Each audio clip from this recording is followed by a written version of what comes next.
State of mankind. How much do you know? Excerpts from How the Spectre of Communism is Ruling Our World. 71. Communism's Subversion of Western Mass Culture.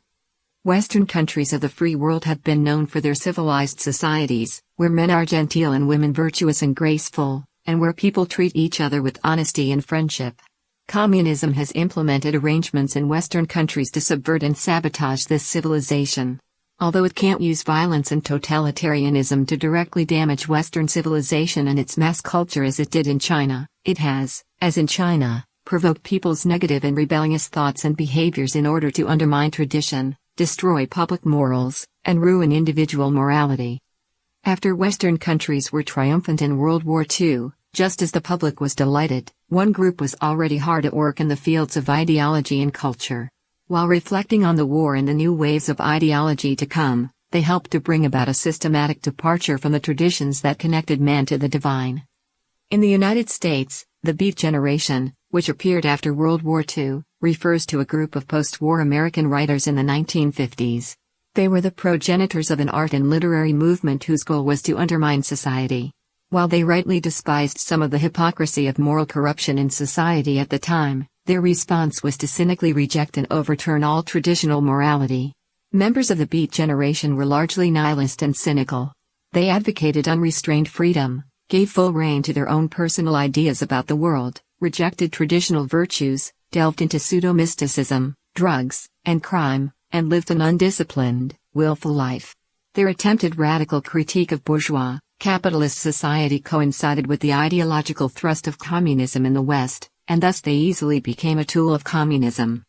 Many members of the Beat Generation were indeed deeply influenced by communist and socialist ideology. For example, Jack Kerouac, the founder of the movement, wrote the short story The Birth of a Socialist before he became famous. The story was about his rebellion against capitalist society. Another representative of the movement, Allen Ginsberg, later openly became a communist, see Chapter 11 of this book, and supported pedophilia. Their works rejected traditional conventions, were deliberately disorganized, and used vulgar language. This group was the first major departure from the rules and principles of tradition, and they represented in nascent form the counterculture movement that would engulf the West in the 1960s. The 1960s saw the elaboration and extension of what the Beats had proposed, with subcultures like the hippie, punk, goth, and more. These countercultural trends found an eager audience in the urban areas of the West, tempting one young generation after another toward violence, drug abuse, sexual liberation, nonconformist attire, cultural alienation, and ultimately an inclination toward darkness and death.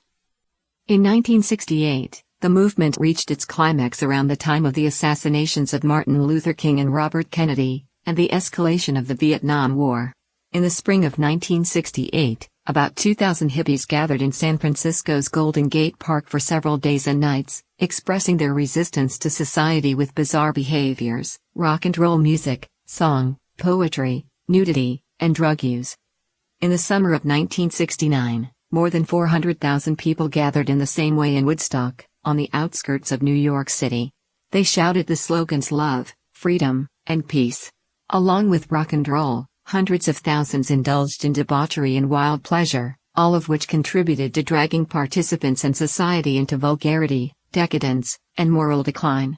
Woodstock was a significant cultural event for the 1960s, and over the following decades, New York's Central Park, San Francisco's Golden Gate Park, and Woodstock all became symbols of the American counterculture.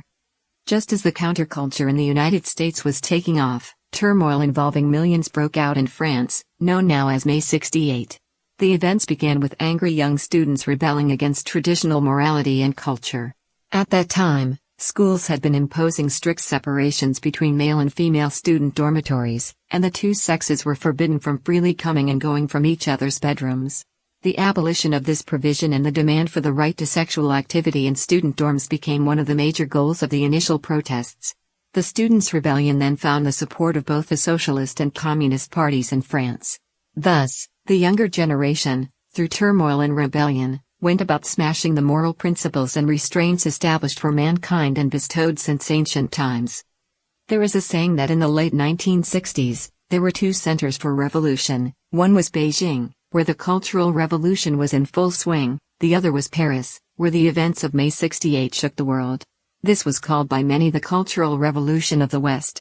At the time, Chinese students marched with slogans and banners in support of the French student rebels, while in faraway Paris, the Western Red Guards wore green military caps and uniforms with red armbands in support of the Maoists in China.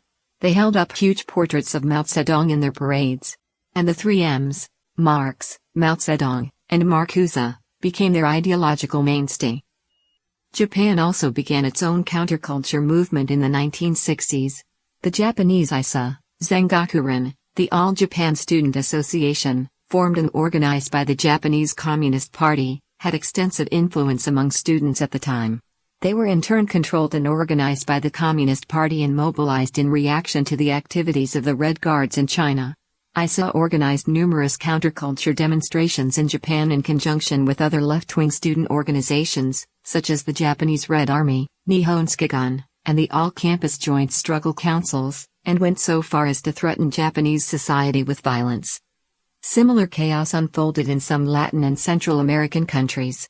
For instance, under the influence of the Cuban Communist Party, Mexico's Plaza de las Tres Culturas student movement engaged in small-scale mobilization, and other left-wing student groups sent telegraphs to students in Paris supporting the May '68 antics. Many may consider the above string of actions largely coincidental. From a higher perspective, however, the entire counterculture movement in both the East and the West was part of communism's arrangements to undermine the morality of society. The moral traditions and values left to man by the divine had been through thousands of years of history, but under the impact of this global communist movement, they have suffered enormous damage. The movement has been all about stirring up discontent and whipping society into a frenzy in order to undermine traditional morality and ideas. China's 5,000-year-old traditional culture was devastated as the Four Olds were attacked in the Cultural Revolution. Western rock, drug abuse, sexual liberation, abortion, unconventional clothing, and avant-garde art were all departures from traditional norms and orthodox faith. Moreover, deviant sexual mores, such as homosexuality and promiscuity, have all become popular, bringing lasting negative effects to the entire Western society. The glory of divine culture has largely been banished in the West, and Western civilization has lost its splendor and luster. From Chapter 14, Popular Culture. A Decadent Indulgence.